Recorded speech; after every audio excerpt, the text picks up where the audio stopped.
Morning, everybody. Hope you all got my email through the announcements that said class wasn't starting till 10. Do know that, and it should be the case for all your classes, but for our class, if there is any sort of delay or weather cancellation, we will follow what the campus does, because some students are accessing internet from the campus. So if they can't get to campus, then they can't get to class, and so and so. So if I don't want to speak for your other instructors, but it should be for all instructors. So like tomorrow, for instance, if there's a cancellation, I would cancel my other chemistry class. So keep that in mind, just as the weather gets a little weird here in February. So we're moving into chapter 4, which is very much concept-based. You do want to have a periodic chart nearby, okay? So if you want to take a minute to grab your lab manual or grab your textbook or grab some sort of periodic chart, we will sort of be talking about, what this thing means. And preferably, if you have a periodic chart that you feel comfortable writing on, I would get that. If you don't have it for today, get it for Thursday, because all those little notes and tricks and things that I tell you to write down are going to be super helpful when you take a test.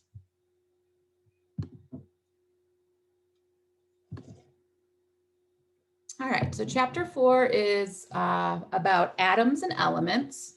And the way that this class is going to sort of progress is we're going to start with, the letters, and then we'll move to the words, and then we'll move to the sentences. So we're going to start with atoms, then we're going to move to compounds, then we'll move to chemical formulas. So experiencing atoms when you go to the sea and mountains. Okay, so atoms are the foundation of our sensations. So the things that you see, the things that you taste, that you smell, all these are composed of atoms, right? When you taste the salt water, right? Or when you smell the saltiness or the fishiness from the water, right? These are all atoms. Atoms are very small. So I'm not talking about like in your biology class using a microscope to look at a cell small. I'm talking incredibly small. If a single pebble from the shoreline, will contain more atoms than you could count in your entire life, than everyone in our class could, than everyone at AV Tech, if we all just dedicated our lives to counting atoms. We could not count all of the atoms in a pebble in a lifetime. The number of atoms in a single pebble exceeds the number of pebbles in San Francisco Bay. There's a lot of atoms, okay? How small are atoms? If every atom within one small pebble were the size of the pebble, a pebble then would have enough atoms to take up something larger than Mount Everest. There's a lot of atoms. So that's the gist there. Atoms and elements. So atoms compose matter. Remember, matter is anything that takes up space and has mass. The properties of the atom, so whatever that given matter is made of, whatever atoms it's made of, it will have the same properties. So matter that's made of carbon atoms will have properties of carbon. Matter that's made up of aluminum atoms will have properties of aluminum. It's kind of common sense. An atom, so this little ball of matter, is the smallest identifiable unit of an element. So if I have a hunk of gold and I cut that gold in half, and then I cut that in half all the way down, the smallest thing that I can still classify as being gold would be one single gold atom. If I was to slice a gold atom in half, it's no longer identifiable as gold. An element is a substance that can't be broken down into simpler substances. So if I have gold, I can't break that down into something simpler through a chemical reaction. Nuclear reactions are different. We're not going to talk about nuclear reactions in this class. But for the sake of this class, if you have gold, you're not going to break it down into something simpler. It is, if I cut it down, it'll still be gold. How many atoms and elements are there? That's up for debate, but they say usually there's around 91 natural elements, so elements that we find around Earth. And then there are 20 or so synthetic elements. Synthetic elements are elements that scientists have created in a lab under very specific conditions, things that are like environments that are really cold and very high pressure. If you look at a periodic chart, the bigger atoms towards the end, the ones that either have really funky names or they're nameless on some periodic charts, like 111, 112, 114, those are usually the synthetics, okay? Because they're so big, these atoms are so big and clunky that they just want to disintegrate. They don't want to hold together because they're too large. So the only way to make those work is by putting them in a high pressurized, very cold environment. Now, the exact number of naturally occurring elements is controversial because some of these synthetic elements actually may exist in very small quantities in very specific environments. So where did this theory of the atom come from? Well, it started a really, really long time ago, like before Christ, BC, with this guy named Democritus, and he came up with the name atomos, A-T-O-M-O-S, which has a root meaning for indivisible. So he thought, hey, if how many times can you cut a hunk of gold in half? Well, he thought you could cut it in half until you got to a tiny ball of matter called an atomos, or an atom. And he thought you couldn't break it down any farther than that. Okay, then nobody really talked about it. I mean, they did a little bit, but it was this sort of the scientific revolution in the 1700s where the scientific method came around and people just started to say, hey, I can't just make a hypothesis and not have evidence to prove it. I need to follow this sort of systematic path through science. And then there was sort of this explosion of science in the late 17 and 1800s. And so in 1808, this guy named John Dalton came up with a theory of atoms. And he thought each element was composed of tiny indestructible particles called atoms. That's very similar to what Democritus said, except he sort of made it even more unique, saying, hey, an element like a hunk of carbon, if you break it down, it'll be indestructible balls of carbon atoms. So there's these unique atoms. He also postulated that all atoms of a given element have the same mass and other properties that distinguish them from other elements. So carbon, for instance, will have a mass of 12. Hydrogen will have a mass of 1. It's lighter. And then he also said that atoms combine in simple whole number ratios to form compounds. So we're going to get into compounds in the next chapter, but a compound is any time where you have 2 or more atoms that are fused together or binded together. You don't have half atoms. So I won't take like half a carbon and mix it with a third of a hydrogen. It'll always be a whole number ratio because, well, going back to this first postulate, right, they're these indestructible particles that hold together. Okay, writing with atoms, great. So the thing with Dalton's theory is it was super simple. I mean, he thought it was just a ball, right? Like a tennis ball or something, not hollow inside though, completely solid. He didn't know about protons. He didn't know about neutrons or electrons. He just thought there were atoms. So, 50, 60, 70 years later, this guy named Thomson, J.J. Thomson, discovered the electron. So the electron was actually discovered before the protons and the neutrons, or the nucleus. What happened was he was running atoms through this cathode, and he was seeing that there was an electrical charge, and specifically a negative electrical charge. And it was consistent across all elements. So he was like, oh, okay, every atom, doesn't matter if it's hydrogen, carbon, beryllium, whatever, they have these electrons or these negative charge particles. So now we can take what we thought was a solid atom and break it down into smaller things. He said the electron was much smaller than the actual atom as a whole. He didn't know about protons though, and didn't know about neutrons. And the thing that was unique to an electron is that an electron had a negative charge, okay? But an atom as a whole has a neutral charge. Neutral meaning it's not positive and it's not negative. So if he found these negative electrons, something had to counteract that negative charge to give an overall neutral charge. So what he postulated was that there was this sphere of positivity that the electrons sort of floated around in. And this is where this thing called the plum pudding model comes into play, which plum pudding sounds disgusting, but I guess that was probably like popular back then in England. But it, you have your pudding and then you've got your chunks of plum in it. So the pudding is acting as this positively charged sphere, and then the plums are the negatively charged electrons. Where are the protons? We don't know. They're not there yet. Haven't gotten to that point. So later on, Rutherford came up with this experiment because he was trying to explore more of the inner workings of the atom. And he thought, well, what I'm going to do is take a source of alpha particles. Usually it's like some sort of radioactive lead. And he's going to shoot alpha particles at a really thin piece of gold. Like we're talking an atom or two thick, very, very thin piece of gold.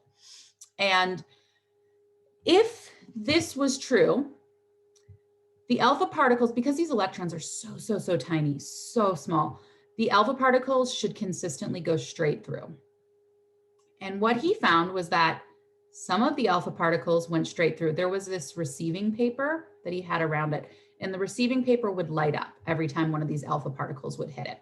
So the alpha particle went through the gold foil and pinged off the backside. But what he also found was that some of these alpha particles were actually being directed deflected in different directions. Some of them were just slightly skewed. Some of them were actually being flung almost back towards the source. He was like, how is this happening? This is what we've thought the atom looks like. There's just electrons in our pudding. The alpha particles should go straight through. Well, this deflection led him to think that there was some sort of dense nucleus in the center of our atom. And this is actually what is happening. So we've got the outer edges of our atom, which is where the farthest electrons live. And then in the center is buried a nucleus, and the nucleus contains two different types of particles. It contains protons and neutrons. Protons will have a positive charge, so P for P. So the protons are what are balancing out the electrons. Electrons have the negative charge. Neutrons are neutral. And so now we've got electrons, protons, and neutrons. So Rutherford came up with what's called the nuclear theory of the atom, nuclear being that there's a nucleus. Some of the things that go along with this theory, most of the atom's mass and all of its positive charge is sitting in the nucleus. Okay, it's very small, very compact. Most of the volume of your atom is actually empty space. So we've always thought of, atoms being these solid little balls, but in actuality, they're mostly empty space. And then there's just a teeny tiny amount of matter in the center. These electrons carry a charge. Their mass is almost negligible. The number of negatively charged electrons on the outside of the nucleus should equal the number of positively charged protons inside the nucleus so that we have a balanced charge. So if I have 6 protons, unless I'm in an ion, and we'll talk about ions a little later, but if we're in like a ground state, if I have 6 protons, I should also have 6 electrons. That will give me a neutral charge. Neutrons does not follow that rule, okay? So just because you have 6 protons does not mean you have 6 neutrons, so don't assume that. Yeah, here we go. 99.9% of our mass is sitting right in that tiny nucleus. So electrons are spread out through a large volume. So most of the volume of the atom is just empty space with these electrons floating around it. Matter is not as uniform as we originally thought it was. And just sort of an interesting thing, if we were to take the electrons in the space away, and we just had nucleus stacked on top of each other. So we just had these, not nucleus, nuclei, all stacked on top of each other. A single grain of sand would weigh 5 million kilograms. So super dense matter. Where do we see things like that happen? They believe that that happens in neutron stars and in black holes, where they kind of strip away the space of our atoms, and we just have very, very dense matter.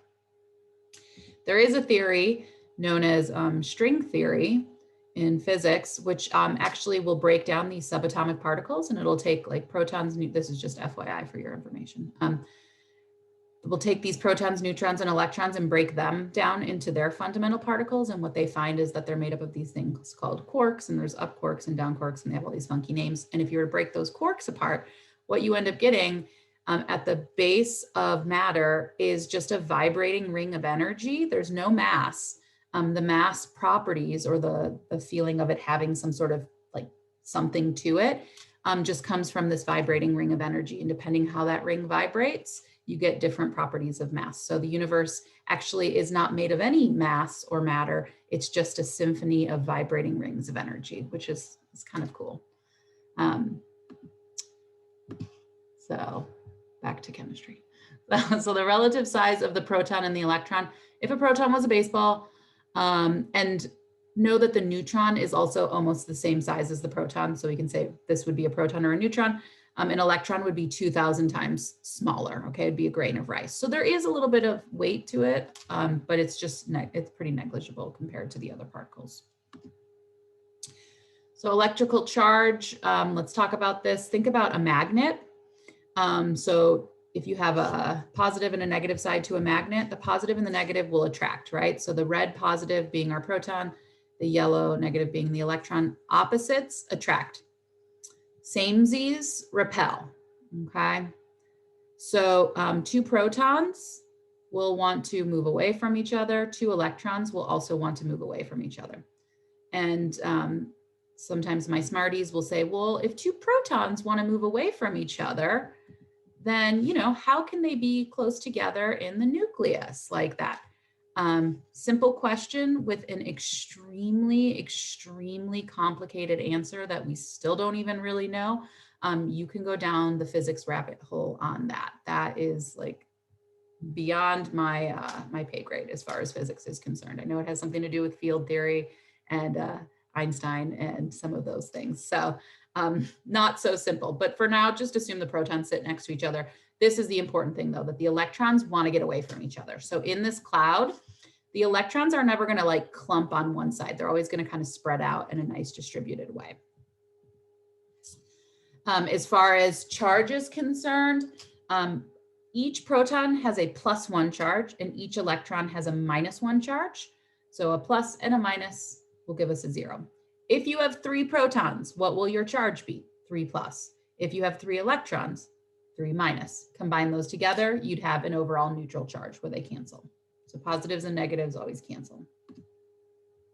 Here are the relative masses in kilograms. So a proton and a neutron are both 1.67.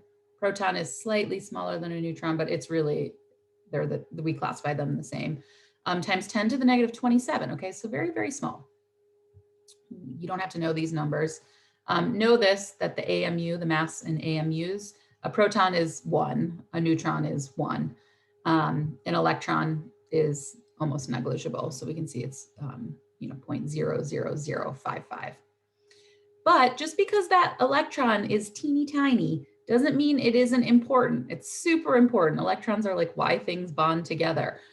So this charge here, it packs a really big charge. So protons positive, neutrons 0, electrons negative.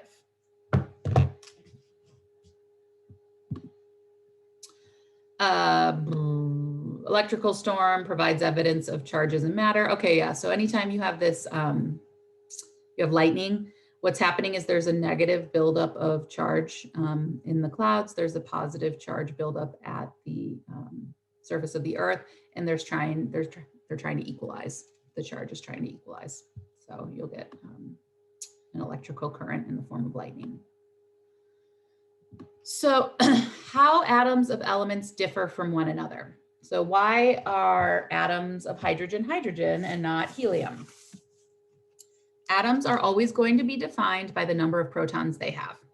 So looking at your periodic chart, you read your periodic chart like a book, Okay, so start in the upper left-hand corner and go across. So the first one would be hydrogen, then helium. When you get to the end of a row, you start the new row, right? So then lithium, beryllium, boron, carbon. What you'll see is that you should have a number on the top or upper right-hand corner or something that increases by 1. So hydrogen is a 1, helium is a 2, lithium is a 3. That is known as its atomic number. Sometimes it's called Z. That tells you how many protons that atom has. The number of protons tell you what the element is. So if I have 6 protons, I'm carbon. If for some reason it wasn't 6 protons, it was 7 protons, I would no longer be carbon. I would then be nitrogen, and I'd have the properties of nitrogen. Sometimes that big number, people get that mixed up with the atomic mass, which is sitting underneath, or it's that's the decimal number. Don't get those two mixed up. The top one is talking about whole number protons. The bottom one is talking about protons and neutrons, or it's the mass of the whole atom. So helium has 2 protons. How many neutrons does it have? It depends on what isotope we're looking at, and we'll talk about that in a minute. So for now, we're just talking protons. Helium, any helium will have 2 protons. Aluminum, 13 protons. So tell me, just to get comfortable with starting to look at the periodic chart, you don't have to actually tell me, but tell yourself, bromine. How many protons does bromine have? So getting comfortable with finding where some of these things are on the periodic chart.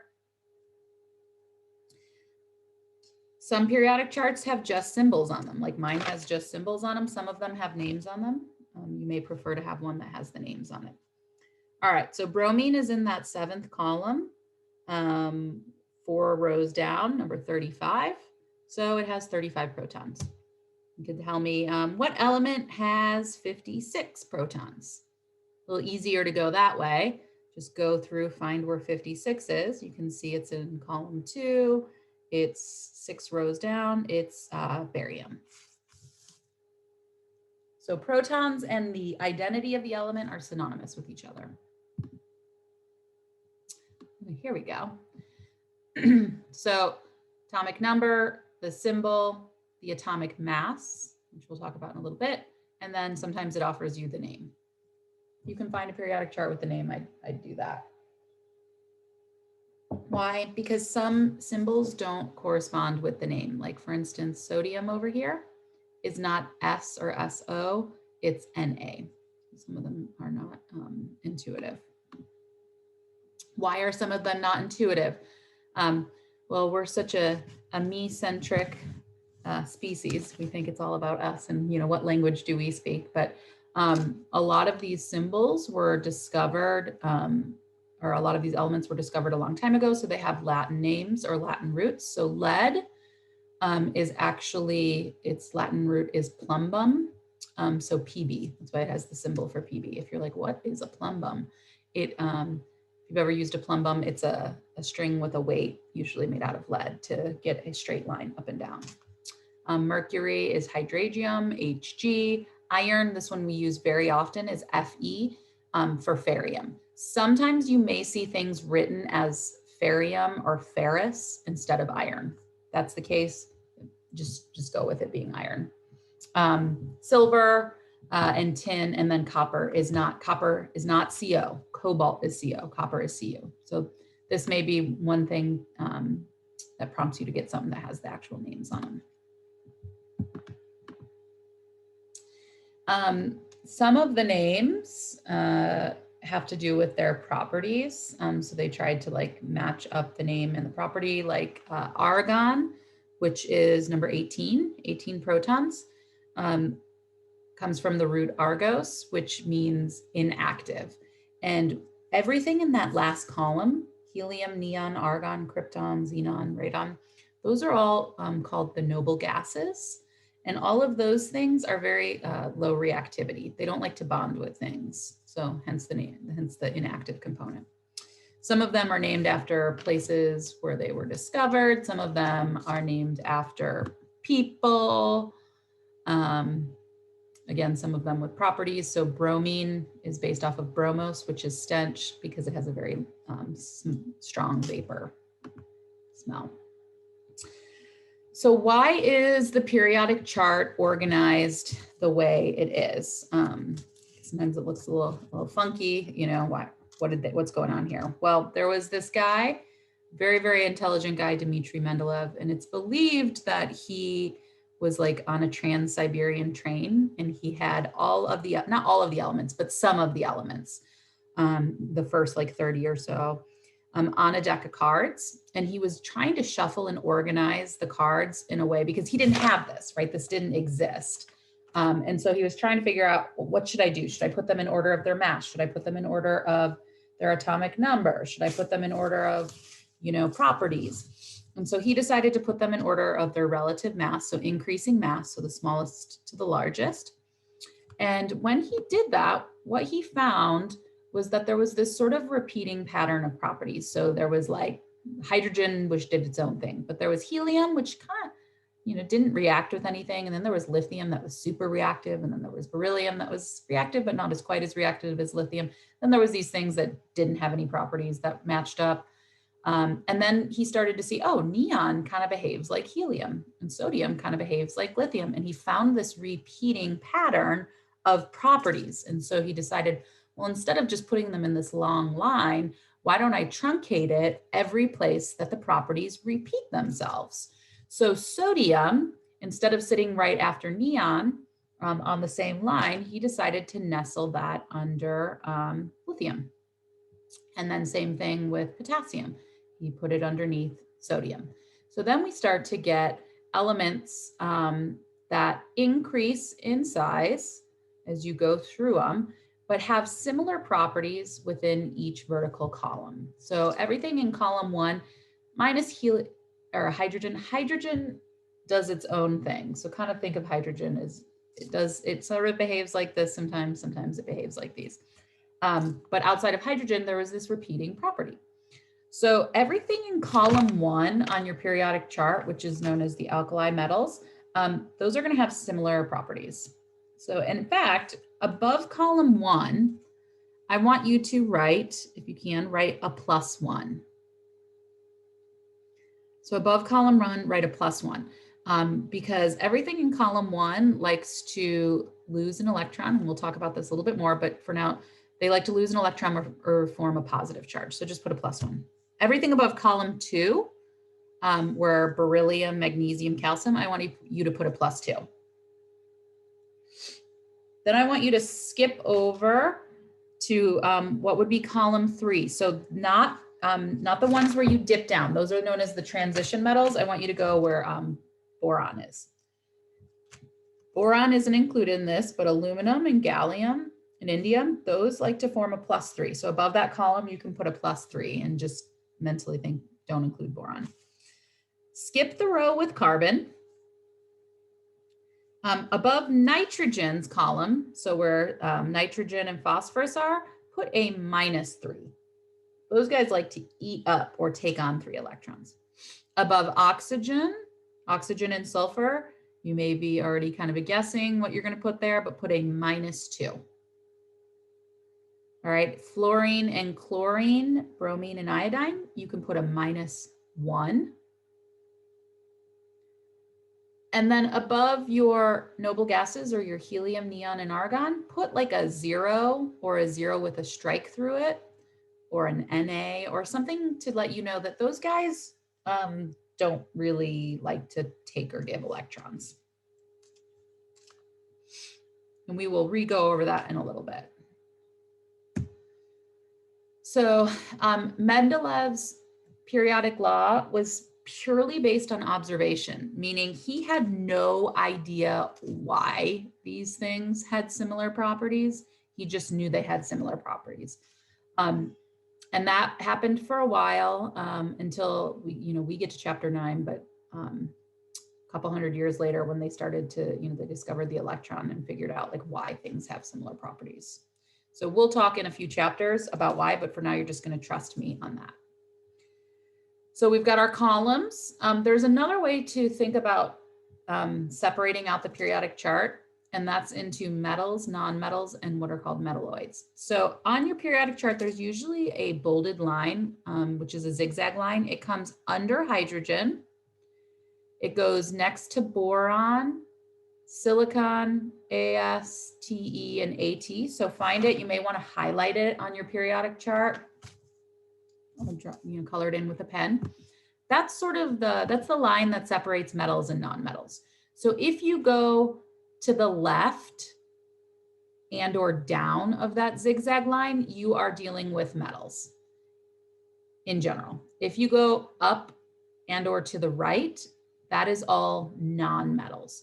Now there are these things called metalloids, which sit right around the zigzag line. Metalloids will have properties of both metals and non-metals. Why would you want that? It's really great for electronics. So silicon, we don't call it Copper Valley, we call it Silicon Valley in California. Why? Because they use so much silicon in electronics. It's really useful because it has some properties of metal, some conductivity of metal, but it's has some of the non-metal properties as well. Do you guys see here, look on your periodic chart, 57, and then do you see how it jumps to 72? Sometimes it jumps from 56 to 71. That right there is where the lanthanides get inserted. So this thing down at the bottom, all these guys down at the bottom, actually would get shoved in here. And this whole thing would sort of split open.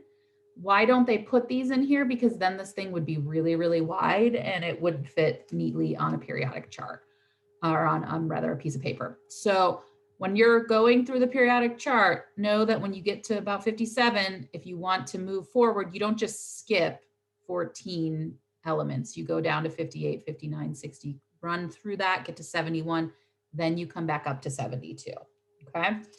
All of these that are inserted in here are also metals. So most of what we find on the periodic chart are in fact metals. There are a few non-metals that are, really important, carbon, nitrogen, oxygen specifically. But these do a lot.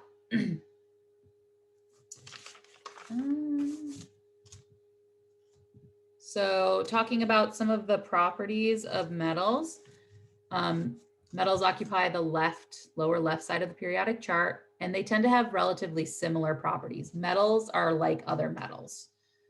They're good conductors of heat and electricity. They can be pounded into flat sheets. They can be drawn into wires. They're shiny.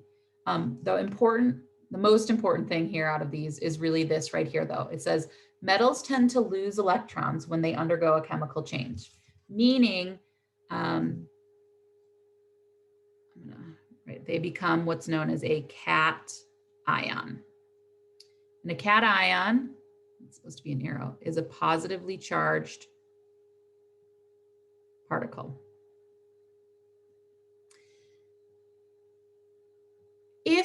Let's talk about what an electron is again. So an electron, I'm going to make a little symbol E with a negative charge. Electrons are like the negative people in your life. Okay, we've all got them in our lives somewhere. What happens when you get rid of negative people? You become more positive. Okay, sometimes that concept, people flip it and they think, well, if I'm getting rid of it, aren't I subtracting? So I should become more negative. No, what you're getting rid of is negative. So you become more positive. You'll never really see metals taking electrons on in this class. So anything on that lower right-hand side of the zigzag is going to in some way lose 1, 2, 3, 4, 10 electrons. Examples: iron, magnesium, chromium, anything that's on the right side of the periodic, or rather left side of the periodic chart. Non-metals, so those guys in the upper right-hand corner. Oh, the other thing I want to say about metals too, sorry. Metals tend to be solid. Okay, so most of the metals at room temperature will be solid. There is one that isn't, mercury, liquid. Okay, but in general, we tend to deal with the solid state. Non-metals on the upper right-hand corner have much more varied properties. They're not quite as consistent and similar as metals are to each other. Non-metals can be solid at room temperature. They can be gas at room temperature. They're usually as a whole pretty poor conductors of heat and electricity, so you don't use fluorine to, you know, transfer electricity in your charging station. Important thing here, because if something is giving up electrons, there has to be in the universe something balancing that out. So nonmetals tend to gain electrons, all right? Or they form what's known as an anion. An anion is a negatively charged particle. Now remember, what is an electron? An electron has a negative charge. It's that negative person in your life. So if you're taking negative people into your life, what is going to happen to your mood or state? You will become more negative. So electron is a transfer of a negative charge. Examples: oxygen, nitrogen, chlorine, iodine. Not quite as many nonmetals as metals. Then we've got our metalloids, sometimes referred to as semiconductors. So they have this intermittent electrical conductivity, meaning you can kind of turn the electrical charge on and off, which is really great for electrical boards and switchboards. So we see that a lot in electronics. We don't stress too much about those, the metalloids. Really though, you do need to have metals and non-metals separated. So we've got our metals and our nonmetals. Now we're gonna cut our periodic chart into what are known as main group elements and transition elements. So the 2 columns on the left here and the 6 columns on the right are what we refer to as main group elements. Main group elements have predictable properties. So I know that in column 1, everything's gonna form a +1 charge, or all these things are gonna give up 1 electron to have a positive charge. I know everything in column 8 over here is going to stay neutral. It's not going to take or lose anything. In the middle here, so where you drop down, these are known as the transition elements or the transition metals. Transition elements have less predictable properties. So chromium here, number 24, it could give up 2 electrons. It could also give up 3 electrons. It does a couple different things. So these are a little bit stickier. The lanthanides, those that where you go 57 and then you go to 58 and then you jump over to 72. So the lanthanides, they don't have written here. Those are also considered transition elements. They have varying charges. So we've got our zigzag, we've got our metals, we've got our nonmetals. Now we've got predictable main group elements. When I'm talking about column numbers, I'm talking about these guys. Okay, so when I say, hey, column 4, I don't mean 1, 2, 3, 4. I mean 1, 2, 3, 4 over here, right? I don't use these very often as numbered columns because this column doesn't mean a whole lot. These don't particularly have predictable charges. So column 1, 2, column 3, 4, 5, 6, 7, and 8. The names for some of these groups, if your periodic chart doesn't have them written in, fill them in. Group 1, this here, these are known as alkali metals. Group 2 are known as alkaline earth metals. So sounds close to alkali, but it's longer. Alkaline and then earth metals. For this class, no, column 7 are no, they're called the halogens. And then the final group 8, those are noble gases. These other ones do have names, like one of them's like, I think chalcogens. I don't know them off the top of my head, but don't stress about that. So really 4 groups that you need to know. So if I was to say, hey, what group is calcium in? You'd be able to reference your periodic chart and go, oh, it's an alkaline earth metal. Or if I was to go, hey, what's an element that starts with K that's a noble gas? You could go to your noble gases, go down and say, starts with the letter K. That would be krypton, number 36. Yeah, and the transition metals, they don't get fun names for their columns because they do wonky things. Here are some images of the alkaline metals. Now, lithium is not included, or I'm sorry, hydrogen is not included in the alkali metal. First of all, hydrogen's not a metal, and it does weird things. It can either take an electron on, it can lose an electron. It just kind of is funky. So when we're talking about the alkali metals, start with lithium and move down from there. So lithium, sodium, potassium, rubidium, cesium, all these guys are very, very reactive. They also like to form what charge? A +1 charge. So if you don't have that, again, write +1 above this column here, first one. Alkaline earth metals, beryllium, magnesium, calcium, strontium, and barium. These guys are also reactive, not quite as reactive as the last guys, but still relatively reactive. Above here, you put a +2. They like to give up 2 electrons. We hop over to the halogens.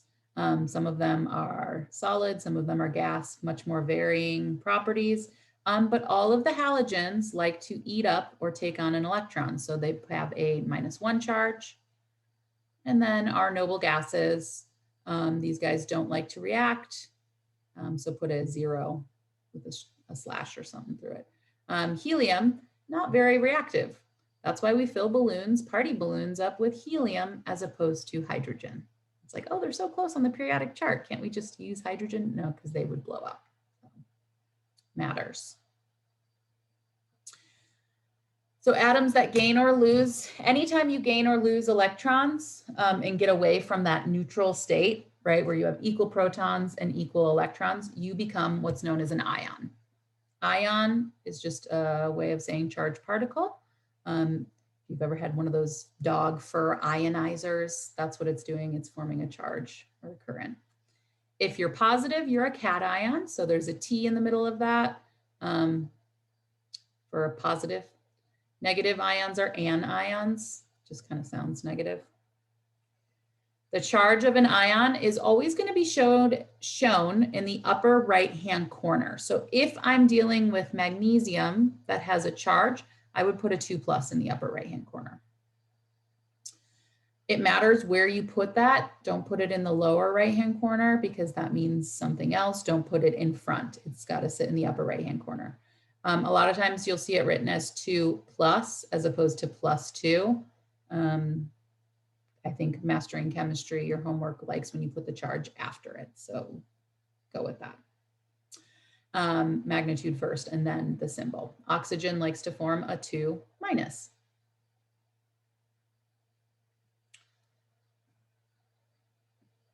So lithium, and we'll do a little bit of practice with this, but lithium is in column 1. You wrote +1 above that column. That means that lithium likes to, when it can, give an electron up. So it undergoes, this arrow is letting you know there's been a chemical or a change.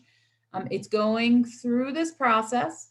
Sorry about that, gives up an electron and it itself forms a positive charge. If you were to recombine these, you would go back to neutral lithium. What does this charge equal?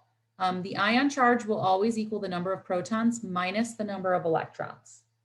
Okay, so you take protons minus electrons, and that will give you the overall charge. I think the easiest thing to do is just practice this. We can take a look at, oh, my nose is so itchy today. I think we'll just do a practice to get that equation down. It's super simple equation, but what are we sitting at? We got, oh yeah, 1 minute. Okay, real quick, just to finish my train of thought.